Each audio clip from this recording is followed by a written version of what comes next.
മകനേ മകളേ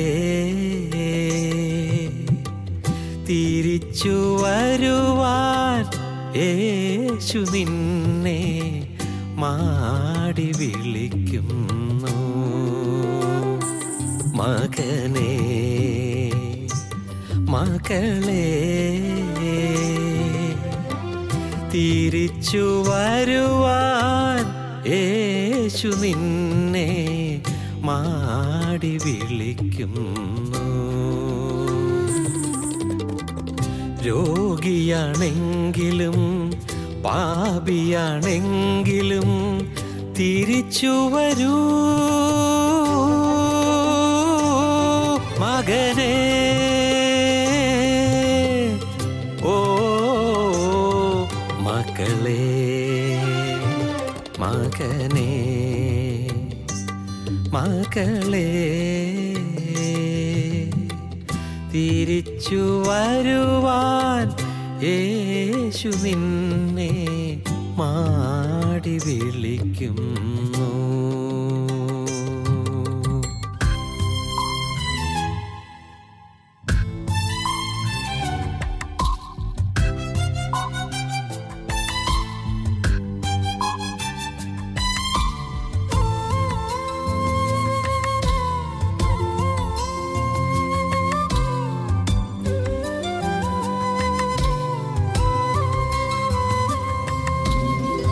നിന്നുടെ പാപങ്ങൾ ഘോരമാണെങ്കിലും മായ്ക്കുവാൻ ക്രൂശിലെ യാഗമില്ലേ.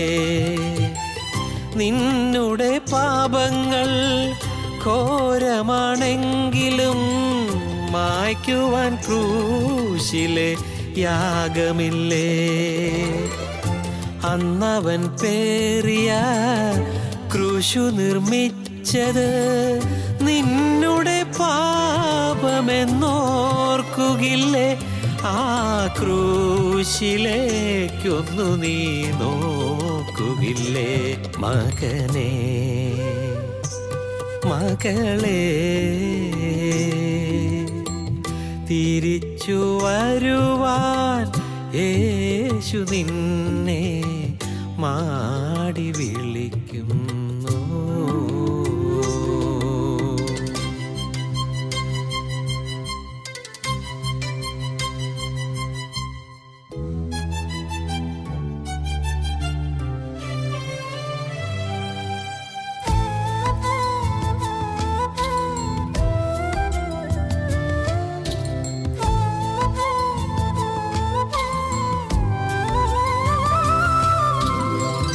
അന്നവൻ നിന്റെ പാപങ്ങൾ മായ്ക്കുവാനായി മാംസവും ചോരയും നൽകിയില്ലേ. അന്നവൻ നിന്റെ പാപങ്ങൾ മായ്ക്കുവാനായി മാംസവും ചോരയും നൽകിയില്ലേ. രൂപവും ഭാവവും നോക്കാതെ തന്നെ മാറോടു ചേർക്കുവാൻ വിളിച്ചതല്ലേ. നിന്നെ സ്വന്തമായി നേടുവാൻ വന്നതല്ലേ. മകനേ മകളേ തിരിച്ചു വരുവാൻ യേശു നിന്നെ മാടി വിളിക്കുന്നു. മകനേ മകളേ തിരിച്ചു വരുവാൻ യേശു നിന്നെ മാടി വിളിക്കുന്നു. രോഗിയാണെങ്കിലും പാപിയാണെങ്കിലും തിരിച്ചു വരൂ മകനേ. ഓ മക്കളേ മകനേ മകളേ തിരിച്ചു വരുവാൻ യേശു നിന്നെ മാടി വിളിക്കുന്നു.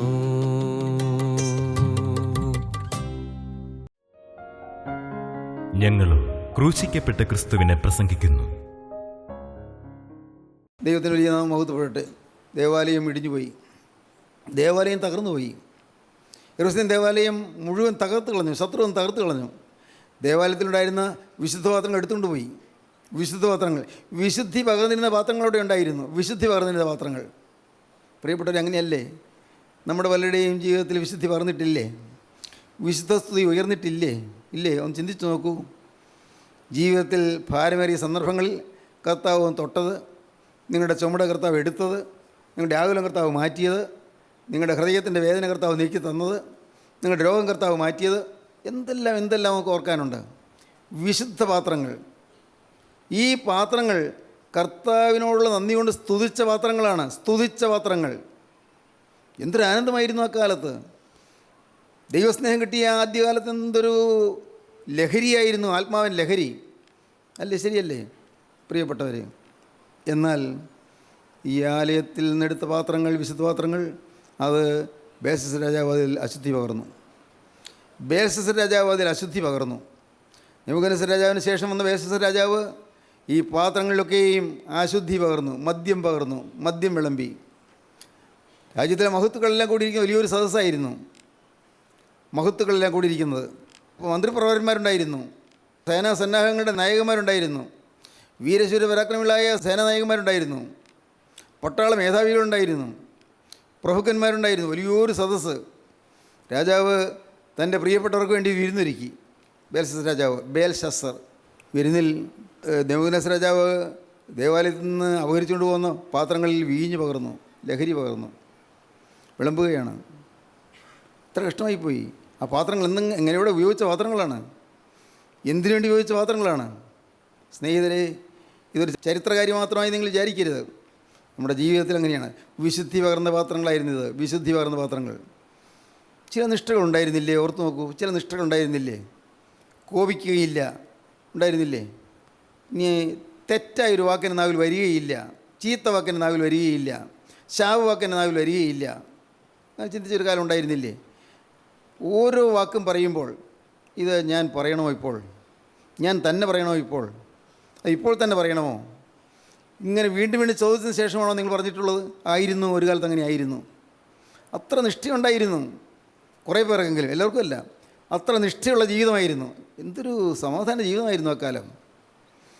1973 മുതലുള്ളതായ ചില കാലങ്ങൾ എന്ന് ഓർക്കുമ്പോൾ ആ സ്വാദ് അത് എത്രയോ രുചികരമാണത്. അന്നത്തെ സ്തുതിയുടെ ആവേശം എന്ത് മനോഹരമായിരുന്നു. അന്ന് വചനം പറയാൻ തുടങ്ങുമ്പോഴേക്കും ജനം കരഞ്ഞുകൊണ്ടിരിക്കുന്നു. വചനം പറഞ്ഞില്ല, വചനം പറയാൻ തുടങ്ങുമ്പോഴേക്കും കൂട്ടക്കരച്ചിൽ. കാരണം പരിശുദ്ധാത്മാവ് പാവബോധം കൊടുക്കുകയാണ്. എല്ലാവരുടെയും ഹൃദയത്തിൽ പാവബോധം കൊടുക്കുന്നു. ജനങ്ങൾ കൂടിയിരിക്കുന്നിടത്ത് പാവബോധം പകരുകയാണ്. ദൈവത്തിന് സ്തോത്രം. എന്തൊരത്ഭുതമാണ് നമ്മുടെ ഇടയിൽ നടന്നത്. ഞാൻ ഇതെല്ലാം ഓർക്കുമ്പോൾ എൻ്റെ കർത്താവേ, ഞങ്ങൾക്ക് പഴയകാലം മടക്കി തരണമേ എന്ന് ഞാൻ പ്രാർത്ഥിക്കും. പഴയകാലം മടക്കി തരണമേ, പണ്ടത്തെ പോലെ നല്ല കാലം തരണമേ. അനുഭവിച്ച ആളുകൾ അനേകരിവിടെ ഇരിക്കുന്നുണ്ടല്ലോ, അനുഭവിച്ചവർ. അതനുഭവിച്ച ചില ദൈവമക്കൾ ഈ ഭൂമിയിൽ നിന്ന് കടന്നുപോയി, അവർ നിത്യത്തിൽ വിശ്രമിക്കുന്നുണ്ട്. എന്നാൽ ഇന്നും അതെല്ലാം അനുഭവിച്ച ചിലരെങ്കിലും ഇവിടെ ഇരിക്കുന്നുണ്ട്. ഞാൻ സ്നേഹത്തോട് പറയട്ടെ, ആ പഴയ നല്ല കാലങ്ങൾ നിങ്ങൾക്ക് കിട്ടുകയില്ലേ? അതിനുവേണ്ടി നിങ്ങൾ കൊതിച്ചിട്ടുണ്ടോ? അതിനുവേണ്ടി നിങ്ങൾ പ്രതിഷ്ഠിച്ചിട്ടുണ്ടോ? അതിനുവേണ്ടി നിങ്ങൾ സമർപ്പിച്ചിട്ടുണ്ടോ? അതിനുവേണ്ടി നിങ്ങൾ ദാഹിച്ചിട്ടുണ്ടോ? ആത്മാവിൻ ലഹരിയിൽ മതിമറന്ന് ആനന്ദിച്ച് ആഹ്ലാദിച്ച് ദൈവത്തെ സ്തുതിച്ച കാലങ്ങൾ എന്ത് അനുഗ്രഹീതമായ കാലങ്ങളായിരുന്നു. ആ കാലങ്ങൾ മടക്കി കിട്ടണം. ദൈവത്തിന് സ്തോത്രം. ഈ പാത്രത്തിൽ അശുദ്ധി പകരാൻ പാടില്ല. ഇത് മാനപാത്രങ്ങളാണ്, ഇത് കരുണാപാത്രങ്ങളാണ്, രക്ഷയുടെ പാനപാത്രമാണ്. ദൈവത്തിന് സ്തോത്രം. എന്നാൽ ഇന്നോ ദൈവകോപത്തിൻ്റെ പാത്രങ്ങളായി കോപപാത്രങ്ങളായി മാറിയിരിക്കുന്നു. കോപപാത്രങ്ങൾ ശ്രദ്ധിക്കൂ. മാനപാത്രങ്ങളായിരുന്നു, ദൈവത്തിൻ്റെ കരുണാപാത്രങ്ങളായിരുന്നു, ദൈവത്തിൻ്റെ സ്നേഹഭാജനങ്ങളായിരുന്നു, ദൈവത്തിൻ്റെ രക്ഷാപാത്രങ്ങളായിരുന്നു. രക്ഷയുടെ പാനപാത്രം എടുത്ത് ഞാൻ യഹോവയുടെ നാമം വിളിച്ചപേക്ഷിക്കും. ദാവീദ് പറഞ്ഞു, രക്ഷയുടെ പാനപാത്രം എടുത്ത് ഞാൻ യഹോവയുടെ നാമം വിളിച്ചപേക്ഷിക്കും. രക്ഷയുടെ പാനപാത്രം അതായിരുന്നു ഇത്. നമ്മുടെ ഓരോരുത്തരും ജീവിതം അങ്ങനെയായിരുന്നു. രക്ഷയുടെ പാനപാത്രം വഹിച്ചവരായിരുന്നു. ദൈവത്തിന് സ്തോത്രം. പ്രിയപ്പെട്ടവരെ, എന്നാൽ ഇന്നോ പാത്രം മഴക്കായിപ്പോയി, പാത്രം അശുദ്ധമായിപ്പോയി. ഞാൻ വീണ്ടും നിങ്ങളോട് പറയട്ടെ, നിങ്ങൾ ദയവായി തീരുമാനമെടുക്കണം. കർത്താവേ, ഈ പാത്രത്തിൽ ഇനി അശുദ്ധി പകരുകയില്ല. ഒരു കാരണവശാലും ഈ ശരീരത്തിൻ്റെ ഒരണുവിൽ പോലും നീ അശുദ്ധി തൊടുകയില്ല. ഒരു കാരണവശാലും ചിന്തയിൽ ഇല്ല കർത്താവേ, ഇല്ല, അശുദ്ധി പകരുകയില്ല. വികാരത്തിൽ ഇല്ല, ഒരിക്കലും ഉണ്ടാവില്ല. വിചാരത്തിൽ ഇല്ല, ഒരിക്കലും ഉണ്ടാവില്ല. പ്രവൃത്തിയിലോ ഇല്ലല്ലോ, വാക്കിലോ ഇല്ലല്ലോ. ഇനി എൻ്റെ ജീവിതത്തിൻ്റെ ഓരോ സെക്കൻഡും യേശുവിനുള്ളതാണ്. സ്തോത്രം. കർത്താവേ, നീ എനിക്ക് ഇന്ന് തന്നിരിക്കുന്ന ഈ ആയുസ് ഒരണുവിൽ പോലും എൻ്റെ സ്വന്തം കാര്യത്തിൽ ഉപയോഗിക്കാതെ എനിക്ക് വേണ്ടി രക്തം ചിന്തിയ എൻ്റെ രക്ഷകന് വേണ്ടി ഉപയോഗിക്കുമെന്ന് ഞാൻ ദൈവത്തോട് വാക്ക് പറഞ്ഞു. സ്തോത്രം. എനിക്ക് ജീവൻ തന്ന എൻ്റെ രക്ഷകന് വേണ്ടി ഈ ആയുസ് ഞാൻ വേർതിരിക്കുമെന്ന് ഞാൻ പറഞ്ഞു. എല്ലാം കർത്താവ് കേട്ടു. കർത്താവ് എല്ലാം കേട്ടു. എല്ലാം കേട്ട് കർത്താവിനോട് ഒന്നുകൂടി അടുക്ക ചേർന്ന് നിന്നു. കർത്താവിൻ്റെ തിരുവിലാവിലേക്ക് എൻ്റെ മുഖം ചേർത്തമർത്തി. ദൈവത്തിന് സ്തോത്രം. നിങ്ങൾക്ക് മനസ്സിലാകുമോ എനിക്ക് അറിഞ്ഞുകൂടാ സഹോദരങ്ങളെ. ആ തിരുവിലാവിലേക്ക് ഞാൻ ചേർന്ന് നിന്നുകൊണ്ട് ഞാൻ കർത്താവിനോട് ആ ഹൃദയത്തിൻ്റെ സ്പന്ദനം ഉൾക്കൊണ്ടുകൊണ്ട് ഞാൻ പറഞ്ഞു, കർത്താവേ, മരണത്തോളം ഓരോ സെക്കൻഡും നിനക്കുള്ളതാണ്. നീ എൻ്റേതില്ല. എൻ്റേതെന്ന് പറയുന്ന ഒന്നും ഉണ്ടാവില്ല. ഉറപ്പാണ് കർത്താവേ. എൻ്റെ ഈഗോ ഞാൻ താഴെ വയ്ക്കുന്നു. എൻ്റെ സ്വയത്തെ ഞാൻ താഴെ വയ്ക്കുന്നു. എൻ്റെ തന്നിഷ്ടത്തെ ഞാൻ താഴെ വയ്ക്കുന്നു. എൻ്റെ ദുശാഠ്യത്തെ ഞാൻ താഴെ വയ്ക്കുന്നു. എൻ്റെ മുൻ വിധികളെ ഞാൻ താഴെ വയ്ക്കുന്നു. എൻ്റെ മുൻ ധാരണകളെ ഞാൻ താഴെ വയ്ക്കുന്നു. എൻ്റെ കർത്താവെ, മുൻ അഭിപ്രായങ്ങളെ ഞാൻ താഴെ വയ്ക്കുന്നു. കർത്താവെ, ഇനി ഈ ജീവിതം എന്നേക്കും എൻ്റെ യേശുവിന് മാത്രമായിരിക്കും. ഹല്ലേലൂയ, ദൈവത്തിന് സ്തോത്രം. എൻ്റെ പ്രിയ സഹോദരങ്ങളെ, നിങ്ങൾക്ക് പറയാൻ തോന്നുന്നുണ്ടോ? ഇപ്പോൾ ദൈവത്തോട് എന്തെങ്കിലും പറയാനുണ്ടോ നിങ്ങൾക്കിപ്പോൾ? ഈ ജീവിതം ആര് തന്നതാണ്? ആയുസ് ആര് തന്നതാണ്? രോഗക്കിടക്കിൽ നീ എഴുന്നേറ്റ് പോകുന്നില്ലേ? മോനെ, നീ ഓർത്ത് നോക്കൂ. ഓപ്പറേഷൻ ടേബിളിൽ നീ ജീവനോടെ പുറത്ത് വന്നില്ലേ? മോളെ, നീ ഒന്ന് ഓർത്ത് നോക്കൂ. ഓപ്പറേഷൻ ടേബിളിലേക്ക് പോകുമ്പോൾ നീ ഇനി എല്ലാവരെയും കാണുമോ നീ ചിന്തിച്ചതല്ലേ? സാധിക്കുമെന്ന് ഓർത്തതല്ലേ? സംശയിച്ചതല്ലേ? അയ്യോ, ഞാൻ തിരിച്ചു വരുമോ? അവസാനമായി എല്ലാവരെയും നോക്കി വീണ്ടും നോക്കിയിട്ടല്ലേ നീ ഓപ്പറേഷൻ ടേബിളിലേക്ക് കയറിയത്? എന്നാൽ ദൈവത്തിന് സ്തോത്രം, മോളെ, നിനക്ക് കർത്താവ് ആയുസ് നീട്ടി തന്നു. യൗവനക്കാരാ, ദൈവം നിനക്ക് ആയുസ് നീട്ടി തന്നു. വലിയ അപകടത്തിൽ നീ വെട്ടതാണ്. വലിയ ഊരാക്കുരുക്കിൽ നീ വെട്ടതാണ്. ഒരിക്കലും പൊരുകയില്ല വിചാരിക്കാവുന്ന വലിയ അഴിയാക്കുരുക്കലാണ് നീ വെട്ടത്. എന്നാൽ അവിടെയും കർത്താവ് കുരുക്കഴിച്ച് നിനക്ക് പുറത്ത് കൊണ്ടുവന്നില്ലേ? ഓർത്ത് നോക്കൂ, ഓരോന്നോരോന്ന് ഓർത്ത് നോക്കൂ. യഹോവ എനിക്ക് ചെയ്ത സകല ഉപകാരങ്ങൾക്കും ഞാൻ അവന് എന്ത് പകരം കൊടുക്കും? Hallelujah, hallelujah, hallelujah. യഹോവ എനിക്ക് ചെയ്ത സകല ഉപകാരങ്ങൾക്കും ഞാൻ അവന് എന്ത് പകരം കൊടുക്കും? ഞാൻ രക്ഷയുടെ പാനപാത്രം എടുത്ത് യഹോവയുടെ നാമം വിളിച്ചപേക്ഷിക്കും. ഹല്ലേലൂയ. രക്ഷയുടെ പാനപാത്രം എടുത്ത് യഹോവയുടെ നാമം വിളിച്ചപേക്ഷിക്കും. മരണപാശങ്ങൾ എന്നെ ചുറ്റി, അഗാധ പ്രവാഹങ്ങൾ എന്നെ ഭ്രമിപ്പിച്ചു, പാതാള വേദനകൾ എന്നെ പിടിച്ചു, മരണത്തിൻ്റെ കടികൾ എന്നെ തുടർന്ന് പിടിച്ചു. എൻ്റെ കഷ്ടത്തിൽ നീ യഹോവയെ വിളിച്ച് അപേക്ഷിച്ചു. അവൻ തൻ്റെ മന്ദിരത്തിൽ നിൻ്റെ അപേക്ഷ കേട്ടു. തിരുമുമ്പിൽ ഞാൻ കഴിച്ച പ്രാർത്ഥന അവൻ്റെ ചെവിയിലെത്തി. ഹല്ലേലൂയ, ദൈവത്തിന് സ്തോത്രം. ദൈവം നമ്മുടെ സങ്കേതവും ബലവുമാകുന്നു. കഷ്ടങ്ങൾ അവൻ ഏറ്റവും അടുത്ത തുണയായിരിക്കുന്നു. ഹല്ലേലൂയ. അടുത്ത തുണയായിരുന്നില്ലേ? അടുക്കലേക്ക് ചേർന്ന് വന്നില്ലേ? നിൻ്റെ തലമേലെ കരം വെച്ചില്ലേ? ദൈവത്തിന് സ്തോത്രം. സ്നേഹിതരെ, ഞങ്ങളോട് പറയട്ടെ, ക്രിസ്തീയ ജീവിതം അനുഭവങ്ങളുടെ ജീവിതമാണ്. അറിവിൻ്റെ ജീവിതമല്ല, അറിവല്ല. ജ്ഞാനത്തിൻ്റെ ജീവിതമല്ല, പാണ്ഡിത്യത്തിൻ്റെ ജീവിതമല്ല, പ്രിയപ്പെട്ട വേദശാസ്ത്രത്തിൻ്റെ ജീവിതവുമല്ല.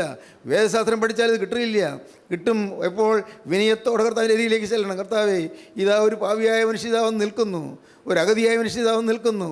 അനേകം തെറ്റുകൾ വന്നു പോയിട്ടുള്ളൊരു മനുഷ്യതാ രൂപം വന്നിരിക്കുന്നു. അനേകം തെറ്റുകൾ തിരുത്താൻ വയ്യാത്ത തെറ്റുകൾ അനേകം സംഭവിച്ചു പോയ ഒരു ദുഷ്ട മനുഷ്യതാ രൂപം നിൽക്കുന്നു. എന്നോട് നീ കനിയണമേ. നീ പാവികൾ രക്ഷിപ്പാനാണല്ലോ നീ വന്നത്. കർത്താവേ, ആ പാവികളിൽ ഞാൻ ഒന്നാമൻ. യേശുവേ, നിൻ്റെ കാര്യം എൻ്റെ മേൽ വയ്ക്കണമേ. നിങ്ങൾ പ്രാർത്ഥിക്കുക പ്രിയപ്പെട്ടവരെ. യേശു ക്രിസ്തുവിൻ്റെ അരുമകരം നിങ്ങളുടെ തലമേൽ വയ്ക്കുമ്പോൾ പാവങ്ങളെല്ലാം കഴുകപ്പെട്ട് നിങ്ങൾ വിശ്വസിക്കുക. യേശു ക്രിസ്തുവിൻ്റെ തിരുരക്തം സകല പാവവും പൊക്കി ശുദ്ധീകരിക്കുന്നതാണ്. സകല പാവവും പൊക്കി ശുദ്ധീകരിക്കും. പാപങ്ങളെല്ലാം പൊക്കി ശുദ്ധീകരിക്കുന്ന ആ പരിശുദ്ധ രക്തത്തിന് മുമ്പാകെയാണ് നിങ്ങൾ വന്നിരിക്കുന്നത്. ഇന്ന് നിങ്ങൾ കേട്ടുകൊണ്ടിരിക്കുമ്പോൾ തന്നെ, ഇപ്പോൾ തന്നെ കർത്താവോട് നിങ്ങൾ പറയണം, കർത്താവേ, സമയം ഏറെയില്ല, കാലം ഏറെയില്ല, മരണദൂതൻ പിടിവാതിൽക്കൽ നിൽക്കുകയാണോ എനിക്ക് അറിഞ്ഞുകൂടാ. കർത്താവേ, ഇപ്പോൾ തന്നെ, നാളേക്ക് ഞാൻ മാറ്റിവെക്കുന്നില്ല. ഇന്ന് തന്നെ, ഇപ്പോൾ തന്നെ കർത്താവേ, എൻ്റെ ഹൃദയം നിനക്കായി ഞാൻ തുറന്നു തരുന്നു. യേശുവേ, നീ അകത്തേക്ക് വരണമേ. നാഥാ, നീ എൻ്റെ ഹൃദയത്തിലേക്ക് വരണമേ. എൻ്റെ ജീവിതത്തിൻ്റെ ചുക്കാൻ നീ ഏറ്റെടുക്കണമേ. എൻ്റെ ജീവിതത്തിൻ്റെ നിയന്ത്രണം നീ ഏറ്റെടുക്കണമേ. എന്നെ നീ സ്വീകരിക്കണമേ. നീ അനുഗ്രഹിക്കണമേ. യേശുവേ, നീ കടന്നു പോകല്ലേ. പോകുന്നതിന് മുമ്പ് എന്നെ തൊട്ടിട്ട് പോകണമേ. യേശുവേ, നീ കടന്നു പോകല്ലേ. പോകുന്നതിന് മുമ്പ് എൻ്റെ മേൽ തൃക്കരം വെച്ചിട്ട് പോകണമേ. ഹല്ലേലൂയ. ദൈവ ജനമേ, നിങ്ങൾ പ്രാർത്ഥിക്കുവീൻ, ദൈവത്തെ അപേക്ഷിക്കുവീൻ, ദൈവത്തിൻ്റെ കരുണയ്ക്ക് വേണ്ടി യാചിപ്പീൻ, കർത്താവിൻ്റെ കൃപയ്ക്ക് വേണ്ടി യാചിച്ചുകൊണ്ട് അവൻ്റെ അപേക്ഷിപ്പീൻ. അധരങ്ങൾ നിങ്ങൾ കർത്താവിൻ്റെ നാമത്തെ സ്തുതിപ്പാനായി ഉപയോഗിപ്പീൻ. ദൈവത്തെ സ്തുതിക്കുവാൻ നിങ്ങൾ തുടങ്ങുവീൻ. വിശുദ്ധന്മാരായ പുണ്യപിതാക്കന്മാരെല്ലാം തിങ്ങി നിൽക്കുന്ന ആ മഹത്വമേറിയ സദസ്സിൽ ഈ നിസ്സാരനും ഭാവിയുമായി ഞാനും ചെന്ന് നിൽക്കുന്നു. ദൈവത്തിന് സ്തോത്രം. അല്പപ്രാണിയായി ഞാനും ആ കൂട്ടത്തിൽ പോയി നിൽക്കുന്നു. നിങ്ങൾ ധ്യാനിക്കണം. കർത്താവിന് സ്തോത്രം. ഓരോരുത്തരെയും കാണുമ്പോൾ തേജസ്സേറിയ വിശുദ്ധന്മാർ, ഓരോരുത്തരെയും നോക്കുമ്പോൾ അവരെല്ലാം ചിതറുന്ന വിശുദ്ധന്മാർ, പ്രകാശധോരണി അങ്ങ് വഴിഞ്ഞൊഴുകുന്ന വിശുദ്ധന്മാർ. ദൈവത്തിന് സ്തോത്രം. അപ്പോഴാണ് ദൈവത്തിന് സ്തോത്രം ഇവിടെ കയറി ഉരിയൻ എന്നുള്ളൊരു ശബ്ദം നാം കേൾക്കുന്നത്. ഇവിടെ കയറി ഉരിയൻ ആരുടെ ശബ്ദമാണ്? അത് കർത്താവായ യേശു ക്രിസ്തുവിൻ്റെ ശബ്ദമാണ്. ഇവിടെ കയറി ഉരിയൻ. ആ ശബ്ദം കേട്ട് നാമും അങ്ങോട്ട് ആ പ്ലാറ്റ്ഫോമിലേക്ക് നാം കയറി ചെല്ലുന്നു. അവിടെ പ്ലാറ്റ്ഫോം ഉണ്ടെന്നല്ല ഞാൻ പറഞ്ഞത്. ദൈവത്തിന് സ്തോത്രം. ആ പ്ലാറ്റ്ഫോമിലേക്ക് നാം കയറി ചെല്ലുന്നു. സിംഹാസനത്തിൽ കർത്താവായ യേശു ക്രിസ്തു ഇരിക്കുന്നു. വിശുദ്ധന്മാർ ദൈവത്തെ സ്തുതിച്ചുകൊണ്ട് നിൽക്കുന്നു. മാലാഖമാർ, 6 ചിറകുള്ള മാലാഖമാർ 2 ചിറക് കൊണ്ട് മുഖം മൂടി, 2 ചിറക് കൊണ്ട് കാൽ മൂടി, 2 ചിറക് കൊണ്ട് പറന്നു നിന്ന് സൈന്യങ്ങളുടെ ദൈവമായ യഹോവ പരിശുദ്ധൻ പരിശുദ്ധൻ പരിശുദ്ധൻ എന്ന് ആർത്ത് ആഘോഷിച്ച് മഹത്വപ്പെടുത്തുന്നു. സ്തുതിയുടെയും സ്തോത്രത്തിൻ്റെയും സന്തോഷസ്വരം ഉയരുന്ന ആ അനുഗ്രഹീതമായ സദസ്സിൽ ഞാനും എളിമയോടെ അവിടെ ചെന്ന് കർത്താവിൻ്റെ കാൽക്കൽ കുമ്പിടുന്നു. ഇവിടെ കയറി ഉയരി എന്നുള്ള ശബ്ദം കേട്ടിട്ടാണല്ലോ ഞാൻ ചെല്ലുന്നത്. ഭാവിയായി ഞാൻ അവിടെ ചെല്ലാൻ യോഗ്യതയുണ്ടായിട്ടല്ല, അവന് കൃപ തോന്നി എന്നെ അനുവദിച്ചതുകൊണ്ട് ഇവിടെ കയറി ഉയരുന്നവൻ പറയുന്നു. സ്തോത്രം. ദൈവത്തിന് സ്തോത്രം. കേൾക്കുമോ നിങ്ങളാ ശബ്ദം? ഇവിടെ കയറി ഉയരുന്നുള്ള നാഥൻ്റെ ശബ്ദം നിങ്ങൾ കേൾക്കുമോ? ഇവിടെ കയറി ഉയരുന്നുള്ള യേശുവിൻ്റെ സ്വരം നിങ്ങൾ കേൾക്കുമോ?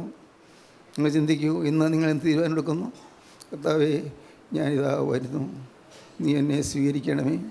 എൻ്റെ കർത്താവേ, ഞാനിതാ വരുന്നു, നീ എന്നെ കൈക്കൊള്ളണമേ.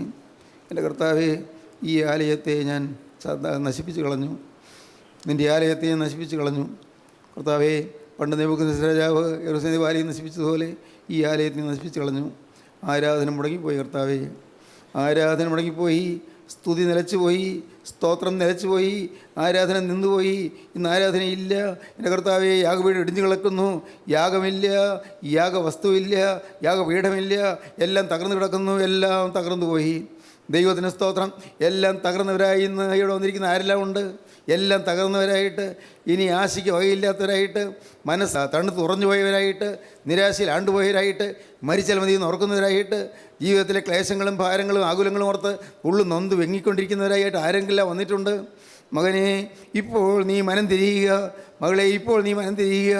നിന്നെ സ്നേഹിക്കുന്ന യേശുവാണ് നിന്നെ വിളിക്കുന്നത്. നിനക്ക് വേണ്ടി കുരിശിൽ രക്തം ചിന്തി യേശുവാണ് നിന്നെ വിളിക്കുന്നത്.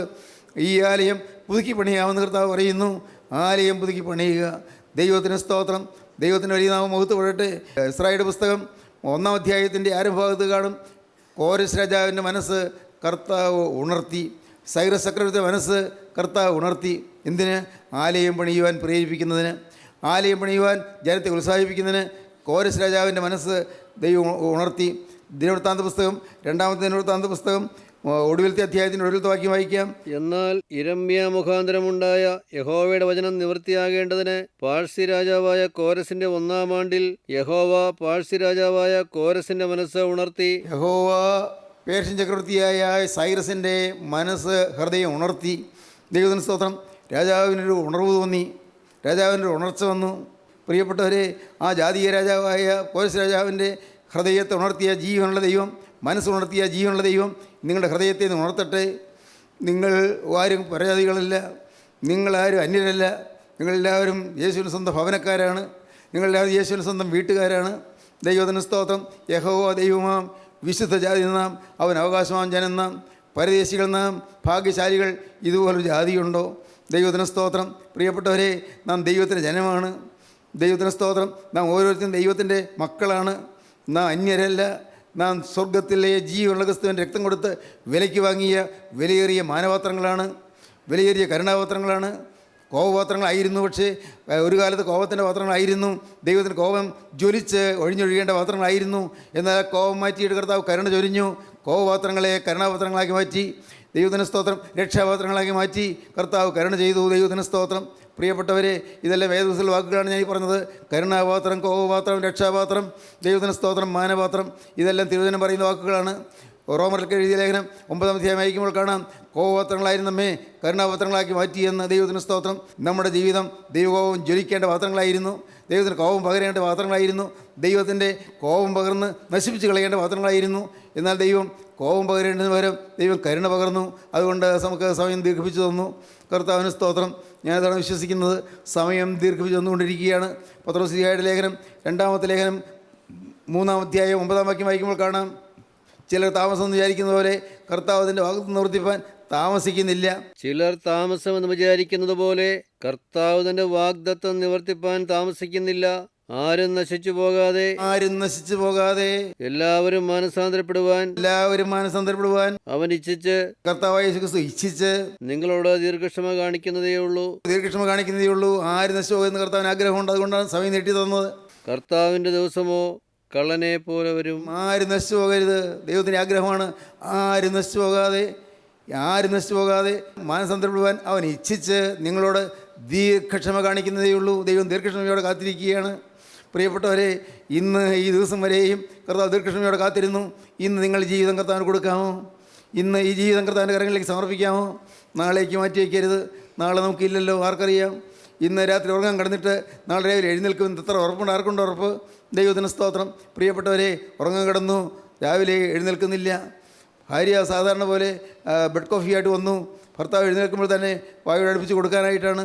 പക്ഷേ അദ്ദേഹം ഉണരുന്നില്ല, വിളിച്ചു ഉണരുന്നില്ല. തട്ടി നോക്കി, എപ്പോഴും മനസ്സിലായത് ആളങ്ങ് പോയി. ദൈവത്തിന് സ്തോത്രം. നിങ്ങൾ അനുഭവങ്ങൾ നാം കേട്ടിട്ടില്ലേ, കണ്ടിട്ടില്ലേ? നമ്മുടെ ചുറ്റുപാടും ഉണ്ടായിട്ടില്ലേ? എത്ര അനുഭവങ്ങൾ. കർത്താവിന് സ്തോത്രം. പ്രിയപ്പെട്ടവരെ, അനേക അനുഭവങ്ങൾ നിങ്ങൾക്കും പറയാൻ കാണും. അതുകൊണ്ട് ഞാനൊന്നും പറയുന്നില്ല. അനേക അനുഭവങ്ങൾ. മരണം എപ്പോഴാണ് വരുന്നത് അറിഞ്ഞുകൂടാ. എപ്പോഴാണ് ഈ മരണത്തിൻ്റെ കരാള കരങ്ങൾ നമ്മെ പിടികൂടുന്നോ അറിയുന്നില്ല. അതുകൊണ്ട് ഇപ്പോൾ തന്നെ നിങ്ങളുടെ ഹൃദയം യേശുവിനെ വിട്ടുകൊടുക്കുക. അങ്ങോട്ട് കൊടുത്തേക്ക് പ്രിയരെ, അതാണ് നല്ലത്. അങ്ങ് യേശുവിന് കൊടുത്തേക്കൂ. ഇനി നാളത്തേക്ക് മാറ്റി വയ്ക്കേണ്ട. ഇപ്പോൾ തന്നെ യേശുവിന് നിങ്ങൾ ഹൃദയം കൊടുക്കുക. കർത്താവ് നിങ്ങളുടെ അടുക്കൽ ദീർഘക്ഷമയോടെ ഒന്ന് കെഞ്ചുകയാണ്, ഒന്ന് ചോദിക്കുകയാണ്, മോളെ നീ ഇനിയും മടിച്ചിരിക്കുന്നോ?